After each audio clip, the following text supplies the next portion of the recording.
Okay students, ये problem है जी mains अप्रैल 2019 की और बहुत ही इंप्रेसिव प्रॉब्लम है। मुझे बड़ी अच्छी लगी ये प्रॉब्लम। ये आपकी डेफिनेट इंटीग्रल से आई है।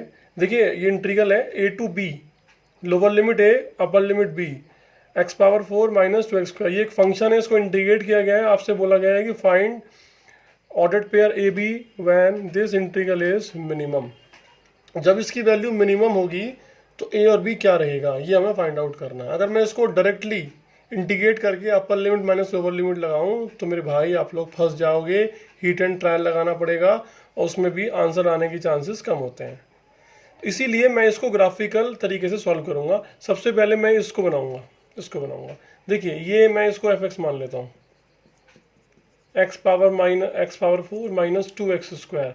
देखिए ये एक अननोन फंक्शन है जिसका ग्राफ बनाना हम लोगों को नहीं आता। तो जब भी कोई अननोन फंक्शन होता है तो उसका ग्राफ कैसे बनाते हैं आप लोग देख लीजिए। मैंने एक्स स्क्वायर कॉमन लिया। सबसे पहले मैं ये चेक करूंगा कि ये एक्स एक्सिस को कहाँ पे कट करेगा, और कोई भी ग्राफ एक्स एक्सिस को कट तब करता है जब एफ एक्स की वैल्यू 0 हो जाती है, मतलब वाई कोऑर्डिनेट 0 हो जाता है। तो X square minus 2 equal to 0। तो यहाँ से x की वैल्यू 0 आ गई, माइनस √2 आ गई और प्लस √2 आ गई। तीन वैल्यू यहाँ से मिली। इसका मतलब ये कर्व एक्स एक्सिस को माइनस √2, 0 और √2 पर कट करेगा। एक इन्फॉर्मेशन। सेकेंड इन्फॉर्मेशन, इसमें दोनों पावर इवन है, 4 और 2। इसका मतलब ये पैराबोलिक कर्व होगा। ये एक पैराबोला दे, दो पैराबोला दे, दो तीन पैराबोला दे, बट वो पैराबोलिक शेप में ये कर्व डिजाइन होगा। ठीक है, तो पैराबोलिक शेप जरूरी नहीं है कि पैराबोला हो, जहां जहां कट करेगा वहां वहां से एक नया पैराबोला निकलेगा। तीसरी इंफॉर्मेशन, अब ये मान लिया एक्स एक्सिस है, ये माइनस √2 हो गया, ये 0 हो गया और ये √2 हो गया।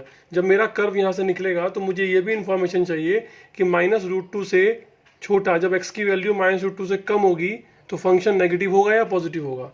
तो माइनस √2 का मतलब होता है माइनस 1.414। तो मैं इसके पीछे कोई भी वैल्यू जो मुझे मेरा मन करे, मैं इसके पीछे कोई वैल्यू 2 ले लेता हूँ, x इक्वल टू -2। तो x इक्वल टू -2 पर मैं चेक कर सकता हूँ 16, 8, ये पॉजिटिव वैल्यू आ गई।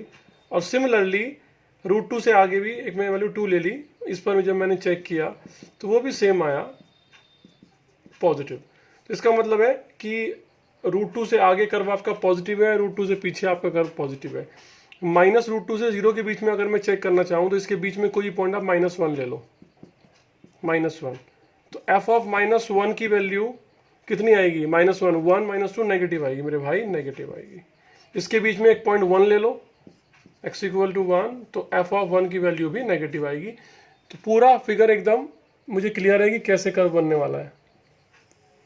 देखिए ये बात समझ में आएगी, कर्व यहाँ पे कट करेगा, 0 पे कट करेगा और √2 पे कट करेगा। ये माइनस √2 है, ये प्लस √2 है और ये 0 है। आपका कर्व इन तीनों पॉइंटों पे कट करेगा। माइनस √2 से पीछे मैंने चेक कराया, देखिए √2 से पीछे कोई भी पॉइंट मैंने -2 लिया तो पॉजिटिव आया, पॉजिटिव आया। इसका मतलब इसके पीछे पॉजिटिव है तो ग्राफ ऊपर से आएगा।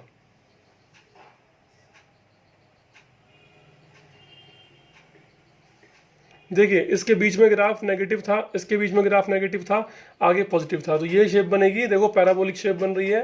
ठीक है, ओके। अब मुझे ये बताना है कि इसकी वैल्यू मिनिमम कब होगी। देखिए जब आपसे एरिया फाइंड आउट करने के लिए बोला जाता है तो एरिया का मतलब होता है कि जो पार्ट नेगेटिव की तरफ है उसको पॉजिटिव ले लो, मॉड बना के।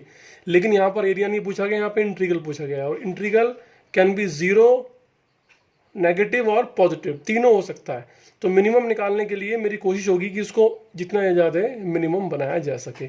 अब देखिए ए बी क्या हो सकता है। अगर मैं ए को यहाँ पे ड्रॉ कर दूँ, बी को यहाँ पे ड्रॉ कर दूँ, तो ए और बी के बीच में ये पॉजिटिव है, ये नेगेटिव है, ये नेगेटिव है, ये पॉजिटिव है। तो ये एरिया ज़्यादा मिनिमम है, या फिर मैं इस लाइन को यहाँ पे ड्रॉ ना करके यहाँ पे ड्रॉ कर दूँ तो सिर्फ ये वाला एरिया, ये वाला एरिया और ये वाला एरिया, तो नेगेटिव और एक पॉजिटिव, तो मिलके जो भी बनेगा। इससे पहले पॉजिटिव नेगेटिव नेगेटिव पॉजिटिव, तो वो मोर पॉजिटिव बन रहा है। तो मैं ये वाली लाइन को तो मैं इग्नोर करूंगा क्योंकि मुझे ग्राफ मिनिमम चाहिए, ये मिनिमम चाहिए इंटीग्रल। तो अब मैं इस वाली लाइन को भी यहाँ से हटा के अगर मैं इसके ऊपर ले आऊँ तो अब इसके बीच में जो वैल्यू मिलेगी इसकी वो क्या मिलेगी, ये वाला पार्ट मिलेगा और ये वाला पार्ट मिलेगा। देखो ये भी नेगेटिव, दोनों जो मिलके क्या बनाएंगे, मोर नेगेटिव बनाएंगे। बट अगर मैं बी को यहाँ पे ना रख के इधर कर दूं, 20 से कर दूं, तो ये वाला पार्ट ये कट करेगा, ये वाला पार्ट, तो ये नेगेटिव ज़्यादा नहीं होगा। हमें चाहिए इसको मिनिमम बनाना है, तो सबसे ज़्यादा मिनिमम ये तब बनेगा जब मैं ए को रखूँ -√2 पे और बी को रखूँ √2 पे, तो ये पूरा पार्ट कवर हो जाएगा। तो आंसर हुआ -√2 से √2। ठीक है, ये सॉल्यूशन है। जो बच्चे नए हैं उनको मैं ये सजेशन दूंगा, ऐसे क्वेश्चंस करने के लिए आप ये देखें कि इसका ग्राफ कैसे बनता है, और इसको मिनिमम बनाना है। तो इसका मतलब है एक्स एक्सिस के नीचे वाला पार्ट जितना ज़्यादा होगा उतना ही हमें नेगेटिव मिलेगा। बट हमें 2 लाइनों से इसको कवर भी करना है, तो हम इसको इस तरीके से कवर करें कि जो नीचे वाला पार्ट है वो पूरा पार्ट आ जाए। तो अगर मैं ये लाइन इधर ले लेता तो ये ऊपर पॉजिटिव वाला पार्ट भी देता, तो इसीलिए मैंने ये दिया है। इसको पॉज कर करके बाद में आप देखिए। Thank you so much.